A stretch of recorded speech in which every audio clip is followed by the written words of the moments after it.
Namaskar, this is Dr. Shweta Gupta. I am an obstetrician and gynecologist in Max Super Specialty Hospital Mohali. आज मैं बात करूंगी एक बहुत ही इम्पॉर्टेंट टॉपिक के ऊपर जिसका नाम है पॉलीसिस्टिक ओवेरियन डिजीज़ एंड बहुत लोग उसको पॉलीसिस्टिक ओवेरियन सिंड्रोम के नाम से भी जानते हैं। इस डिज़ीज़ में क्या होता है, इसमें ओवरीज में छोटे छोटे सिस्ट बन जाते हैं। Cyst means water field structure, तो छोटे छोटे पानी से भरे हुए सिस्ट बन जाते हैं जिसकी वजह से आपकी ओवरीज नॉर्मल एग प्रोडक्शन नहीं कर पाती और आपके पीरियड्स डिले होना शुरू हो जाते हैं। ये एक ओवरी में भी बन सकते हैं, ये दोनों ओवरीज में भी बन सकते हैं। ये सिस्ट बनने का कारण आपकी बॉडी में होता है कि आपकी हार्मोन्स इम्बैलेंस स्टेट में है, हार्मोनल डिसरेगुलेशन। हार्मोनल डिसरेगुलेशन ज़्यादातर उन फीमेल्स को होता है जो ओवरवेट हैं, जिनकी कोई फैमिली हिस्ट्री है, and sometime it is associated with genetics also.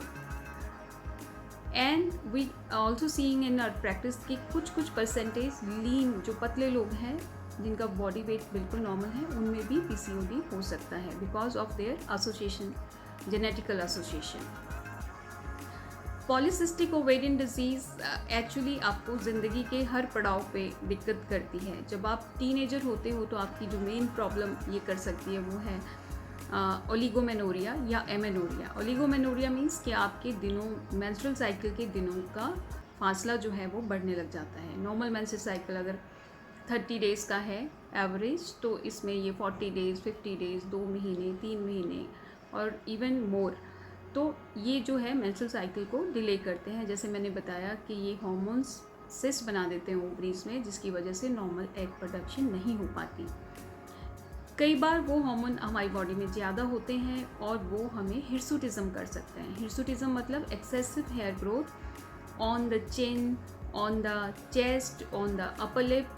जैसे कि मेल पैटर्न हेयर ग्रोथ होती है, उस तरह से ये हेयर को ग्रो कराते हैं because they can stimulate the hair follicle for the production of hair.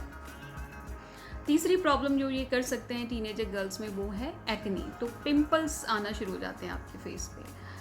फिर जब आप ज़िंदगी के सेकेंड फेज़ में होते हैं, यहाँ पे आप मैरिड हो और you are planning for your family, तो ये कंसेप्शन में भी दिक्कत करते हैं क्योंकि आपकी बॉडी में एक नॉर्मल एग प्रोडक्शन नहीं हो रही है। सो दे कैन कॉज सब फर्टिलिटी और ये अबॉर्शंस का रिस्क भी बढ़ाते हैं। दे कैन कॉज अबॉर्शन और रिकरेंट अबॉर्शन, बार बार भी कई बार ये अबॉर्शन करते हैं अब जो हार्मोन्स हमारी बॉडी में बढ़े हुए हैं। और जब हम अपने ज़िंदगी के थर्ड स्टेज में कदम रखते हैं जो कि पेरीमेनोपॉजल या मेनोपॉजल एज ग्रुप है, तो कई बीमारियों का रिस्क भी पॉलीसिस्टिक ओवेरियन डिजीज़ की वजह से बढ़ जाता है। जैसे डायबिटीज़ है, हाइपरटेंशन है, यूट्राइन कैंसर है। सो अगर ये अनट्रीटेड रहते हैं लंबे समय तक तो दे कैन इंक्रीज और they put us to increase risk of endometrial cancer also. So अब हमें डायग्नोज इनको कैसे करना है। जब भी आप कोई भी चेंज अपने मेंस्ट्रुअल साइकिल में नोटिस करें कि उनके दिन बढ़ना शुरू हो गए हैं या हेयर ग्रोथ आनी शुरू हो गई है या फेस पे एक्ने थोड़े ज़्यादा हैं, तो इमिडिएटली आपको अपने गायनेकोलॉजिस्ट से कंसल्ट करना है with the help of your history, clinical examination and biochemical markers. That is कि ब्लड में हम हार्मोन्स के टेस्ट कराते हैं और उनकी जो रीडिंग्स हैं उनसे हमें मालूम होता है कि वो आपकी रेंज में है या नहीं है। और अल्ट्रासोनोग्राफी जिसमें वो ओवरीज का हमें समझ आती है कि उसमें जो है पॉलीसिस्टिक ओवेरियन सिंड्रोम की पिक्चर है, तो उससे आपका डायग्नोसिस बनता है एंड बहुत इफ़ेक्टिव ट्रीटमेंट है विद मेडिसिन्स इसको ट्रीट करने के लिए। तो जब ट्रीटमेंट जो है वो डायरेक्टिव होता है कि आपको प्रॉब्लम क्या है। व्हेन यू आर टीनेजर तो आपका जो मेन कंसर्न रहता है वो है कि आपको हेयर ग्रोथ नहीं होना चाहिए, आपका पीरियड रेगुलर होना चाहिए, आपको एक्ने नहीं होना चाहिए। तो बहुत ही इफ़ेक्टिव मेडिसिन्स आर अवेलेबल जो आपको नॉर्मल आपका मेंस्ट्रुअल साइकिल आपको आता है उनके लेने के बाद और कुछ महीनों के ट्रीटमेंट के बाद आपकी बॉडी में भी हार्मोन्स बिल्कुल नॉर्मल रेंज में आ जाते हैं और वो अपने आप से विदाउट मेडिकेशन वो सिस्टम आपका ठीक चलता है।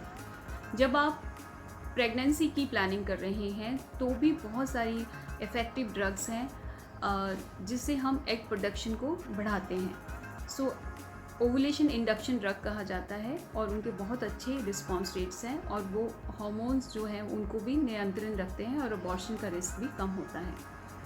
थर्ड जो है सबसे इम्पॉर्टेंट चीज़ जो मैं यहाँ पे बोलना चाहूँगी कि आपको मेडिसिन्स के साथ साथ अपने लाइफस्टाइल को भी चेंज करना होता है। लाइफस्टाइल में सबसे पहले अपने वेट को विद इन जो आपका BMI है विद इन नॉर्मल रेंज होना चाहिए। आपका वेट ओवर वेट नहीं होना चाहिए, क्योंकि हार्मोन्स जो हैं फैट से भी कुछ ऐसे केमिकल्स आपकी बॉडी में बनते हैं जो आपकी बॉडी में जो एग प्रोडक्शन वाले हार्मोन्स हैं उनको डिसरेगुलेट करते हैं।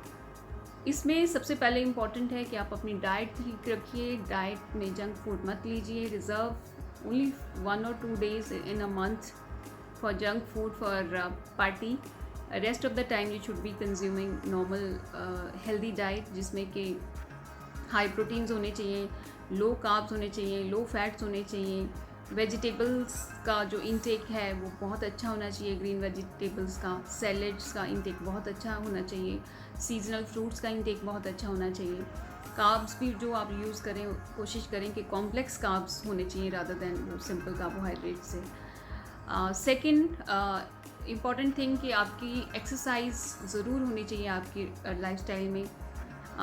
एक्सरसाइज से हमारी मसल जो एक्टिवेट होती हैं वो आपके जो हार्मोन्स हैं उनका मेटाबॉलिज्म जो है वो बढ़ा देती हैं, उनका जो एक्शन है वो बढ़ा देती हैं। तो इससे पॉलीसिस्टिक ओवेरियन डिजीज़ में बहुत हेल्प होती है। थर्ड जो इम्पॉर्टेंट थिंग है वो ये है कि आप स्ट्रेस से भी दूर रहें। स्ट्रेस से क्या होता है कि आपकी बॉडी में बहुत सारे केमिकल एड्रेनालिन, कॉर्टिसोल रश करते हैं जो कि आपके हार्मोनल इम्बैलेंस में इंक्रीज़ करते हैं। सो अगर आप हर एक की बॉडी में हर एक की लाइफ में स्ट्रेस है तो you should know how to manage stress और वो आपकी फ़िज़िकल बॉडी को अफेक्ट नहीं करना चाहिए। एंड नेक्स्ट ऑप्शन जो ट्रीटमेंट की है वो है surgery. Normally polycystic ovarian disease में ज़्यादातर सर्जरी की ज़रूरत नहीं पड़ती है, मेडिसिन से ही ये ट्रीटमेंट हो जाता है। पर कभी कभी जब आप कंसेप्शन कर रहे होते हैं तो ओवेरियन सिस्ट की वजह से हार्मोनल इम्बैलेंस इतना ज़्यादा होता है कि समटाइम यू नीड कि ओवेरियन ड्रिलिंग वगैरह की जाए और वो सिस्ट को रप्चर किया जाए और रप्चर के बाद जो हार्मोन्स हैं वो एक नॉर्मल प्रोडक्शन में शुरू हो जाते हैं आपकी बॉडी में और बहुत अच्छे चांसेस हो जाते हैं प्रेगनेंसी होने के after the laparoscopic ovarian drilling और cyst rupture in case of polycystic ovarian disease. Thank you.